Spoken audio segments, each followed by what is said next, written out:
Madam, আমি অনেক গরিব মানুষ, এত টাকা আমি দিতে পারবো না। আপনি আমার জন্য একটু কম করেন না প্লিজ। দেখেন মার্কেটে সব জায়গায় রেটই এক, বিশ্বাস না হয় আপনি মার্কেট যাচাই করে দেখেন। ম্যাডাম, গরিব মানুষের দোয়া সবসময় লাগে। আপনি আমার জন্য একটু কম করেন, আমি আপনার জন্য দোয়া করে দেবো। দেখেন দোয়ায় পেট ভরে না, আপনি রাজি থাকলে বলেন, না থাকলে বাদ দেন। অরুণ ভাই ফোনটা আমার কাছে দেন, আমি বলে দিচ্ছি অবশ্যই কম রাখবে। ম্যাডাম নেন, আমার ভাবির সাথে কথা বলেন।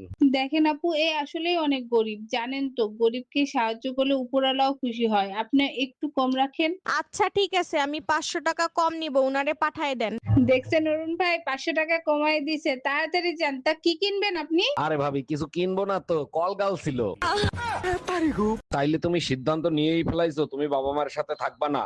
সিদ্ধান্ত বিয়ের পরেই নিছিলাম, কিন্তু তোমার কথা চিন্তা করে এতদিন কিছু বলি নাই। বিয়ের আগে তো ওয়াদা করছিলা কখনো বাবা মারে সাইডে যাবা না, তাহলে এখন বেইমানি কেন করতেছো? তোমার তো মান ইজ্জত নাই, আমার তো মান ইজ্জত আছে। মানুষের কথা আমার শুনতে হয়, তুমি তো আর শোনো না। তোমার মতো নিজ ছোট লোক আমার বাপের জন্মে দেখি নাই, মানুষের কথায় তুমি বাপ মারে ছেড়ে চলে যাইতে চাও। আমি নিজ ছোট লোক, কিন্তু তুই কি? তুই তাহলে নির্লজ্জ বেহাইয়া। তা না হলে কেউ শ্বশুর বাড়ি ঘর জামাই হইয়া পইড়া থাকে? और बीची दुटा काटलाम ना के बीची दुटा काटता पानी दे गिल्ला खाइलाम ना के আচ্ছা ম্যাডাম, আপনি যে আপনার স্বামীর গোড়া দিয়ে কাটতে ফেলাইছেন, এ ব্যাপারে আপনি কি বলতে চাচ্ছেন? पूरा सोना रही तो काट सालाम भूल कर लाइसी কোনো ভুল কাজ করেন নাই, একদম ঠিক কাজ করছেন। আচ্ছা, মেশিন যখন পুলিশের কাছে জমা দিছিলেন তখন পুলিশ কি বলছিল? পুলিশে প্রশাসনে সবাই কইছে কুকুর রেখা লাইতা এটা দিস ওকে পুলিশে একদম ভুল বলছে, আপনি যেটা বলছিলেন সেটাই ঠিক ছিল, আপনার পানি দিয়ে গিলে খাওয়া উচিত ছিল। সবাই কইছে সবাই ঠিকই বলছে ম্যাডাম, আপনি এক কাজ করেন, পুলিশের কাছ থেকে ওইটা আইনে পানি দিয়ে গিলে খান। ঘরে যতটুকু সময় থাকবে এই বেটা টিভি মোবাইল পেপার নিয়ে থাকবে, আর কোনো কাজ নাই তোমার? আর একটা কাজ আছে, তুমি চাইলে আমি করতে পারি, বউ শাসন করা, করব নাকি? তোমার কথা শুনে হাসবো না কাঁদবো বুঝতে পারতেছি না।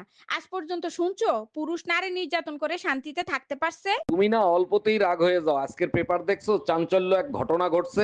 পেপারে তো প্রতিদিনে চাঞ্চল্যকর ঘটনা ছাপায়, আজকে কি হয়েছে? বউ স্বামীরে পিটাইয়া মাইরা ফেলাইছে? আরে না, এবার উল্টো ঘটনা ঘটছে, এক স্বামী বটি দিয়া বউ আর 3 সন্তানরে কাইটটা আম খাওয়াইছে। বলে আমার কি তলবো না তই তেলে, তোলে সব চুইদে দিয়ে গেছেলে। কি হয়েছে অরুণ ভাই, শুনলাম আপনার বাসায় নাকি চোরে সবকিছু চুরি করে নিয়ে গেছে। আলে ভাবি, আমি তখন তেল পাইছি, তখন চোর চুইদে চলে যাচ্ছিল। চোর চইলা যাইতেছিল, ভালো কথা, আপনি দৌড়ায় যায় ধরতেন। দৌলাইয়ে দাইয়ে দৌড়তিলাম, আলার পালায় তালা গায়ে তোর তেল মাখতে, তাই চুইদে চলে গেছে। আপনার কপাল ভালো, আপনার বউরে চুরি করে নিয়ে যায় নাই, তাহলে তো বলতেন। আচ্ছা, নেতারা রাজনীতি করে দেশ চালাবে, দুর্নীতি কেন করে? কারণ নেতারা রাজনীতির পাশাপাশি দুর্নীতিতে পিএইচডি করে ফেলায়, তাই দুর্নীতি করে। জনগণ যেখানে নেতারাতে দেশটাই ছেড়ে দেয়, সেখানে দুর্নীতি করার কি দরকার? তুমি তো চাকরি করো, তাহলে ওভারটাইম কেন করো? বেশি টাকা ইনকাম করার জন্য। ঠিক তেমনি নেতারাও দেশ চালানোর পাশাপাশি দুর্নীতি করে বেশি টাকা ইনকাম করার জন্য।